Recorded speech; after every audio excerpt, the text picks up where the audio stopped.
ఈ లెవెల్స్ జాతీయ ప్రమాణాలు 60 మిల్లీగ్రాములు మించినందున వాయు నాణ్యత మెరుగుదల అవసరమని ఆంధ్రప్రదేశ్లోని మరో 12 నగరాలతో పాటు విశాఖపట్నంను నాన్ అటైన్మెంట్ సిటీలుగా సిపిసిబి గుర్తించింది. సిపిసిబి జీవీఎంసీ, జిల్లా పరిపాలన, రవాణా శాఖ, పరిశ్రమలు, పౌర సరఫరాల శాఖ వంటి సంబంధిత భాగస్వామ్య శాఖల సమన్వయంతో APPCB national clean air programme కింద నగరంలో వాయు కాలుష్య స్థాయిలను తగ్గించడానికి కార్యాచరణ ప్రణాళికను రూపొందించింది. ప్రభుత్వం సిపిసిబి, ఏపీపీసీబీ అన్ని భాగస్వామ్య శాఖలచే ఆమోదించిన కార్యాచరణ ప్రణాళిక అమలును నిశ్చితంగా పర్యవేక్షిస్తుంది. పరిశ్రమల నుంచి వెలువడే వాయు కాలుష్య ఉద్గారాలు, పరిశ్రమల కార్యకలాపాలు, పట్టణ అవసరాలకు సంబంధించిన సరుకు రవాణా నుంచి వెలువడే ఉద్గారాలను నియంత్రించేందుకు ఏపీపీసీబీ పలు చర్యలను చేపట్టింది అధ్యక్ష.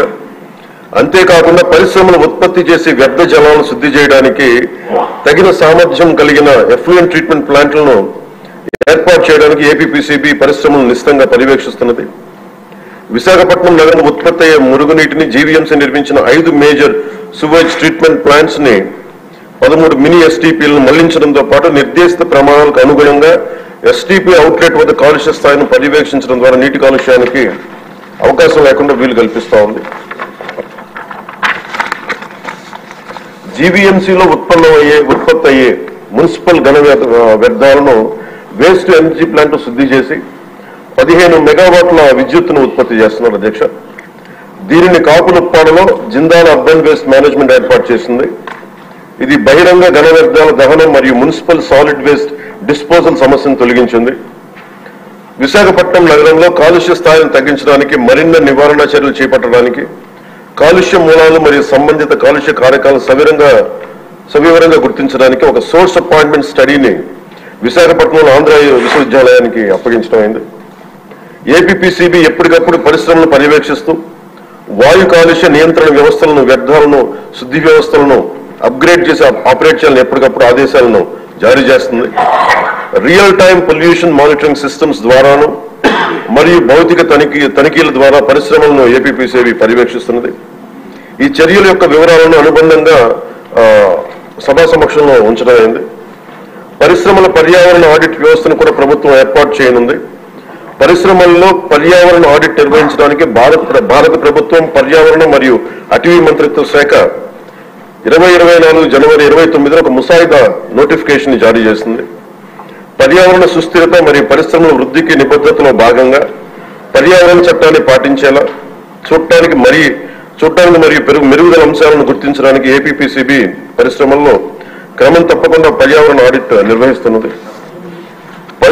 పరిశుభ్రమైన పర్యావరణ లక్ష్య సాధన కోసం ప్రజలతో సహా సంబంధిత భాగస్వాములందరినీ చైతన్యవంతం చేయడానికి ఆంధ్రప్రదేశ్ పొల్యూషన్ కంట్రోల్ బోర్డు మరియు ప్రభుత్వం చిత్తశుద్ధితో కృషి చేస్తున్నాయి.